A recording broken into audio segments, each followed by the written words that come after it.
Hello everyone, welcome to Southern Wreaths. Make sure you watch my video till the end to get a sneak peek at my next video, and please subscribe. The next few videos I have coming out, I am going to have football themed wreaths. I don't really watch football, but I know it's about to start and they're really popular and sell very well. I'm going to start by doing this Alabama themed wreath. You can't really do anything with signs or anything like that because it's copyrighted. But if you're just doing it as a gift, you can put signs on it. These are the supplies I'm going to use to make this wreath, and I also use a white base. I'm going to start by adding pipe cleaners to the wire frame. I actually have a little quick bonus video that I can link here that goes into depth about me making my own pencil wreath. But I'm basically just adding pipe cleaners to each crossbar on the inside.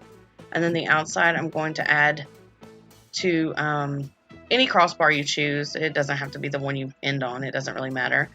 But I'm twisting 3 times and I'll add it to this crossbar. And then I'll lay it along the second wire from the outside.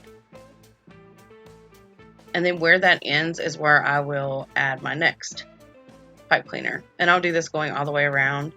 And if you do it right, it should line up to where the last one, when you lay it over, runs into the first one you did. If it doesn't, it's not a huge deal. Once you have everything in, it doesn't make a difference if it's an inch off. I end up with 14, and this is a 14-inch wire frame. There's 6 on the inside and 8 on the outside.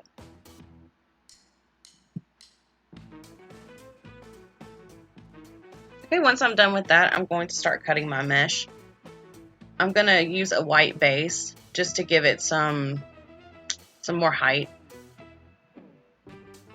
And this is a 10-inch deco mesh, and I'm cutting it at 15 inches.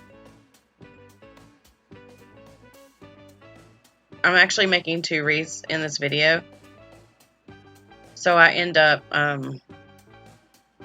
doing more mesh than what I would normally do. Now this is like a crimson color. It's called Burgundy on Craft Outlet. And then I really love this twisted tweed. It's black and white. It's like the fibers, it reminds me of plastic. I think it's polyurethane. I tried to cut them at the same time. My rotary cutter had a little bit of trouble going through both, so I kind of do away with that. But I'm cutting all of these at 15. But each little fiber is twisted, the black and white together. It's really pretty. It does unravel on the ends and it doesn't look very nice. So when I was done, I do go back through and trim the parts that are sticking out. But you see there, my rotary cutter did not like it. And then I tried to go quicker, but it wasn't deep enough. And then I didn't want to press too hard because sometimes that messes up my rotary cutter. So I suggest doing one at a time since it's such thick material. Now I'm going to go around and open all of the outside ties, and I'm just going to add the white in right now. I like to fold the beginning just to get a pretty edge, and then I'm just ruffling it together, kind of like an accordion fold. I'm just going to twist once because I still have a lot of mesh to add.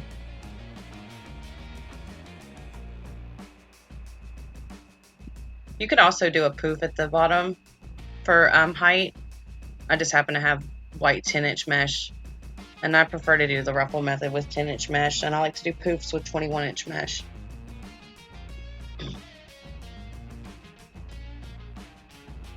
And this just helps poof it up a little bit so it's not as flat. Which with the tweed mesh that I use, it really fluffs it up too.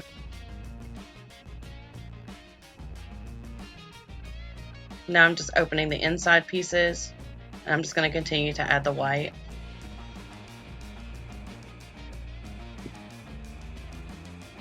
I decided to use black ties just because I had the black and white tweed, and I have some black and white ribbon. But you could use, any colors that you wanted to use. You could do gray or white or even a crimson color. I did 2 different wreaths, and in one of them I had 2 burgundy in one section and then 2 tweed in one section. And then in the other wreath, I alternated. So I would do like I am here, where I would have a burgundy on the bottom, tweed on top, and then the next one I would do the tweed on bottom, burgundy on top.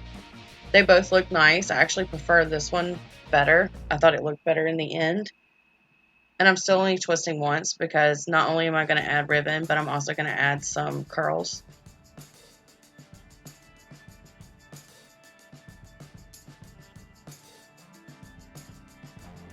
And I figured I was buying the stuff to make one. It was a custom order, so I would just go ahead and make two. So it worked out. And that one I had done backwards, so I just fixed it. But they both looked great, doing either the, alternating each color, or just doing a solid color in each one. I just prefer this one better. I like the texture that it gives.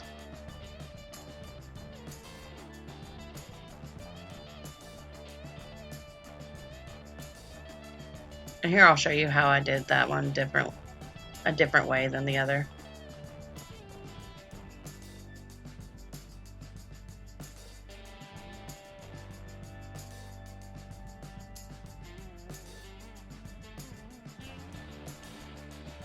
I think they look great either way.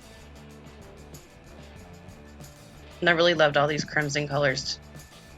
There's some in the ribbons I use.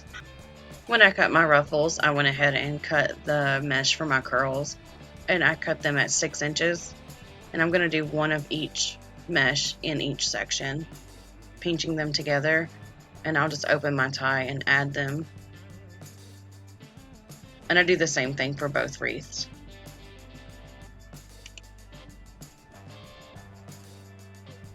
This is what the wreaths look like when all of the mesh is added.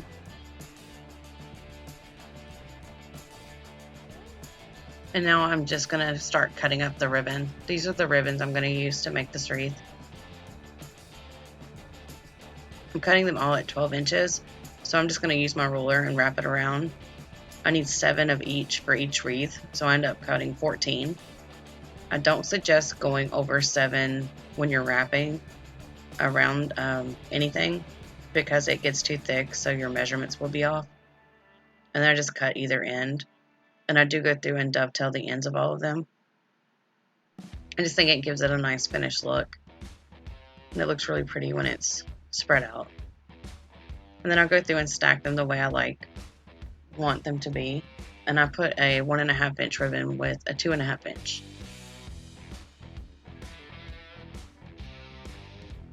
And then I'll put them together, fold it in half, find the center, I pinch it, and then I'm just going to open my tie and add it.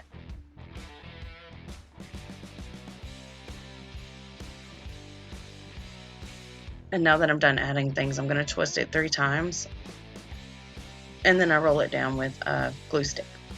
You could probably use a pin or anything that you can roll and then pull it out. A glue stick's what I had on handy the first time I did it, so I just stuck with it.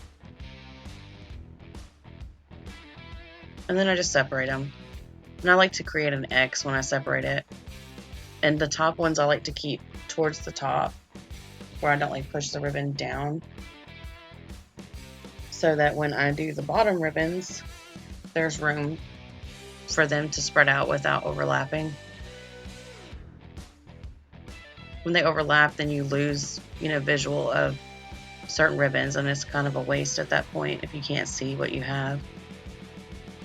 I did decide to keep the 1.5 ribbons going, inch ribbons going the same direction as the 2.5 inch. So if I put the 1.5 down, 2.5 up, I did the same thing for the next section. And now just to add the bottom, I do the exact same thing, except sometimes I have to grab a hold of the frame with my pinky just to keep it from moving. And you can see there, all of that is starting to come apart, so I go through and trim all that off. And you can add anything to this, a sign, a monogram, but this is what it looks like when it's done.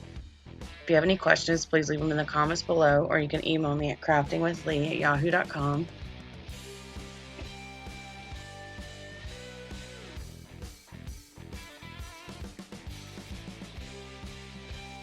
And thanks so much for watching. If y'all learned anything today, or if you like my video, please like, share, and subscribe. Thank you.